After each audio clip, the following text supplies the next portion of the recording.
All right, looks like we've got quite a few folks in the room, so I'm going to go ahead and get started. We are going to record this session, so for those who couldn't make it. Um, First of all, the reason we're doing this one today, it's kind of a special one because of some attacks we saw last week. We uh, we definitely saw an impact here at EMA, but we also know from our security vendors and other vendors we work with that this particular form of attack is very widespread at the moment. This is something that was hitting a lot of people, not just EMA, and it basically starts with a phishing email. It may appear to come from a client, a friend, a coworker. A lot of times it claims there's an invoice or something like that attached, and and then it basically dupes you into entering your login information on a fake Office 365 login screen. Um, One thing I want to emphasize here too, though, is while we're talking about Office 365 fake login screens, the very same this attack can also be used. It could be a Facebook screen, a Dropbox screen, or even your bank's login. All of those login screens can be faked. So again, it's kind of scary, but we wanted to show you specifically what you should see when you're logging into Office 365, and I'll show you a couple things to look for, to help you identify what the fake login screens look like. All right, first of all, this is the screen you're looking for right here. This is the one screen and the only screen where you should be entering your email address and your passwords. If it looks different from this, do not pass go. Don't enter your username, don't enter your password. So this is the screen you're looking for. Now it might be a different size, it could be a smaller version of this page.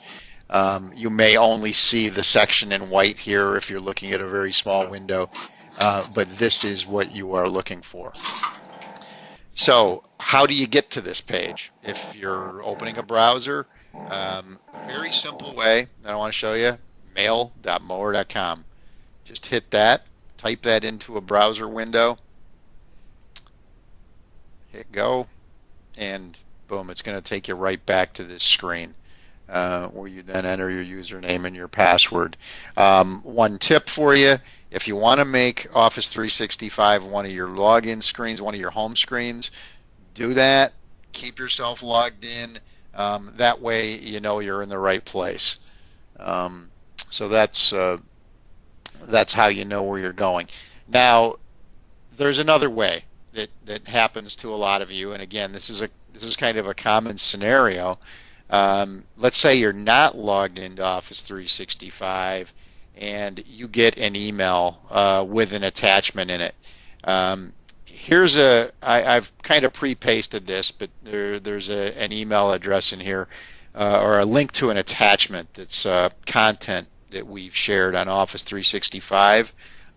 This one, just to use an example, is the presentation that Chris and Doug gave last week, and it's content that we put out on 365. It's legit, but it could have come to you, and it did come to you in an email.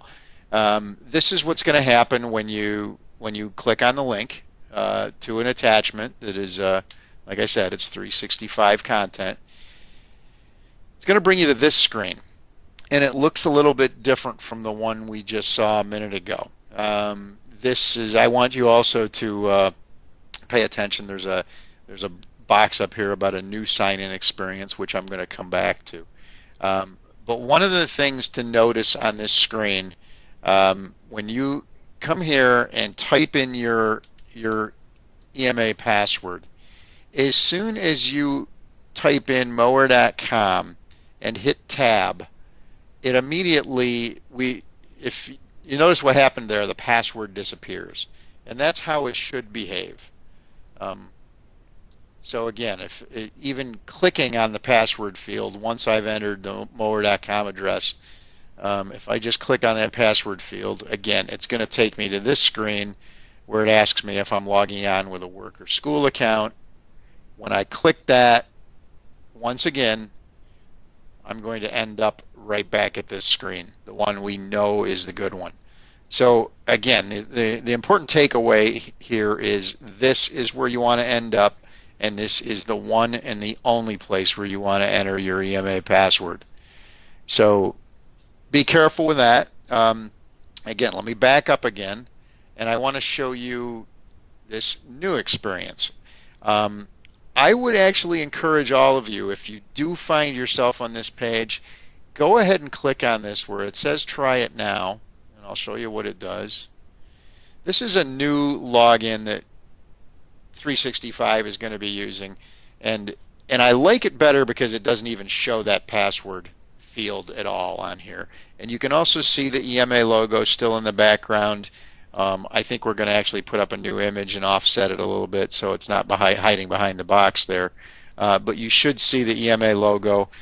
Otherwise, this works the same way. Once you type in your real email address and click Next, again, you're going to see the prompt for work or school account. Click through that, and again, back on this screen.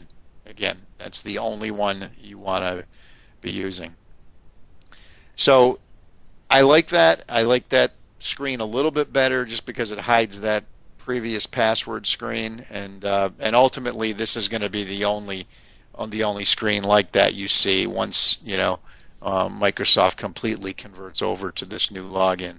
So that's what you'd be looking for, and that is legit.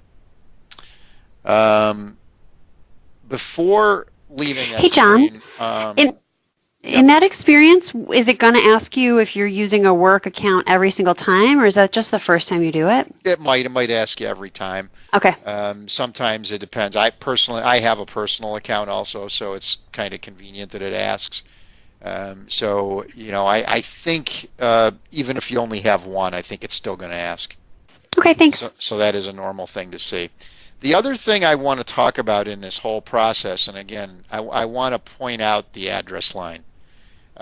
Whether you're looking at this screen here, you'll see fs.mower.com is what you want to see. There's a lot of, I guess, what you might call gibberish at the end of the address line. Don't worry too much about that. Focus on the front up here, what you're seeing at the beginning of the address. In this case, it says mower.com. You know it's good. I'm going to go back to these screens. They're a little bit different in that they're login.microsoftonline.com, but again, you're looking at that address right there. You don't want to see anything suspicious in there, and I'll show you what suspicious looks like in a minute. And in fact, let me kind of move over to that now. Greg Lowe was so kind enough to share a little example from last week, and this is a great example of how these guys actually execute this thing. This was an email that Greg received. He immediately forwarded this to us in IT and said, hey, this looks suspicious, and it was. But there was a link in here. And in this case, Greg didn't know this guy. But this could come from someone you know. So you have to be very careful when you get something like this. The link in here, let me show you what it took Greg to. It took Greg to a screen that looks like this. Now, interestingly enough, and here, let me show you one other example. There is another way, again, and this is legit. Not a lot of you are going to do it, but let's say you were on office.com, a legitimate site, and you clicked sign in. I want to go back to the old experience. But what I wanted to show you there, this is legit. And this is, another way you can come at 365. Again, you're not likely to hit this Microsoft version of it. You're more likely to hit the one with the EMA logo. But this is legit, and it's login. And again, that URL, that part of it right there, the microsoftonline.com, is good. Going back to the one that Greg was redirected to, what's scary about this one is it's pretty close. It's login.microsoftonline, but then here's the part you're looking for. In this case, it was k-2.us. That is a is a huge red flag. It's not .com. I've seen these with .ru, Russian, all sorts of different domains, but that is not good. And in this case, if somebody had clicked on it again, it looks a lot like, it looks almost identical to that actual Microsoft screen you see there. But again, there's a little bit of difference over here in the password field. Again, it didn't look like it doesn't look like the real one here. And again, you shouldn't enter your password there anyways. You should always, and I'll show you again, even from this Microsoft window here. Again, it's going to kick me out, and it's going to end up, guess where?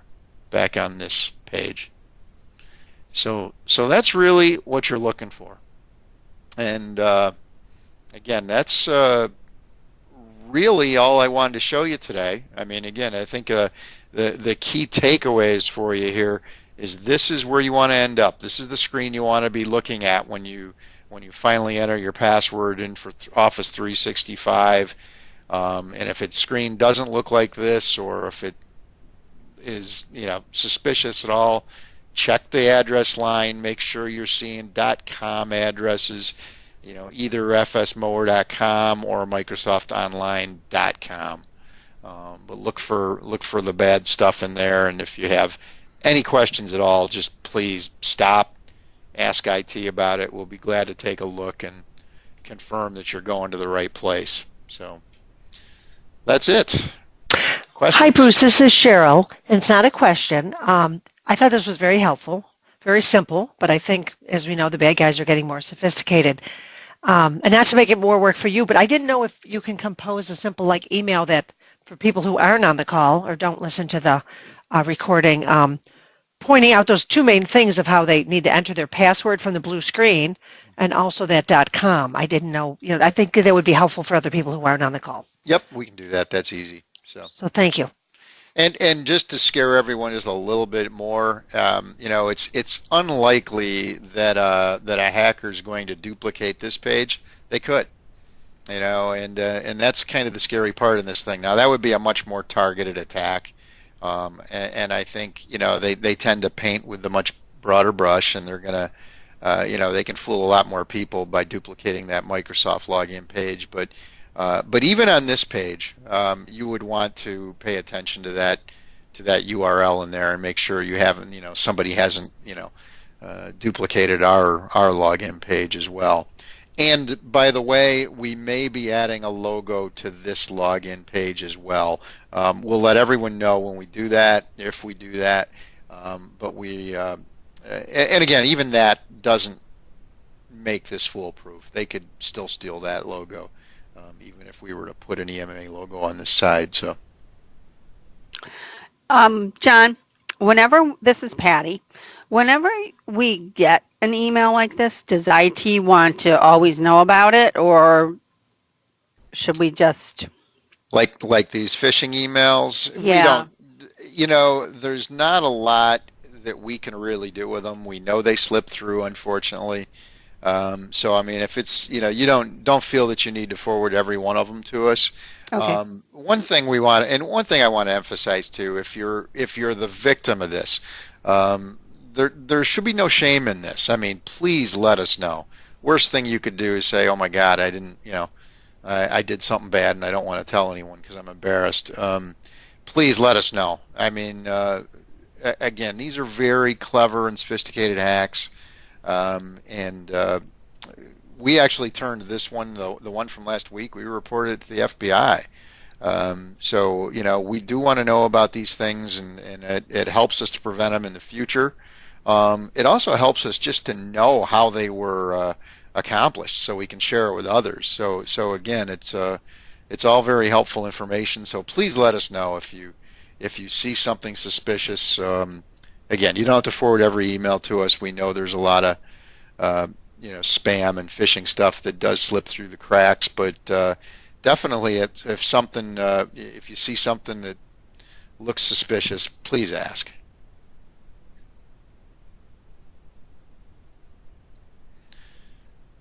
And I guess one other thing worth mentioning too, and again, this is not so much related to the hack attempt, and it's more related to the password changes. Um, and and I think you're probably all aware of it. And again, this is the part where it gets a little more difficult for us to tell you what you should expect to see. But when we change our passwords, everybody's hit up with multiple prompts to change the password in multiple places. And the reason I can't demonstrate or answer for all of you as to what those are all about, it depends.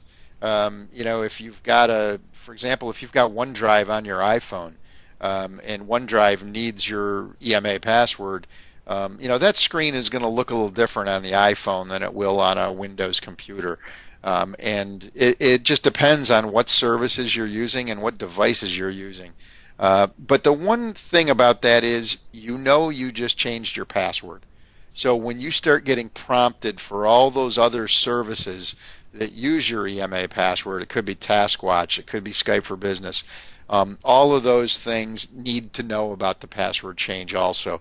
So it's not unusual when you change your password to get, you might get a dozen of them coming up saying, hey, enter your password here. So we can't tell you exactly how many password prompts you're going to get. There's probably going to be a lot of them. But at least you know you made the password change. So that should remove most of the suspicion. Questions about any of those topics or any other security topics?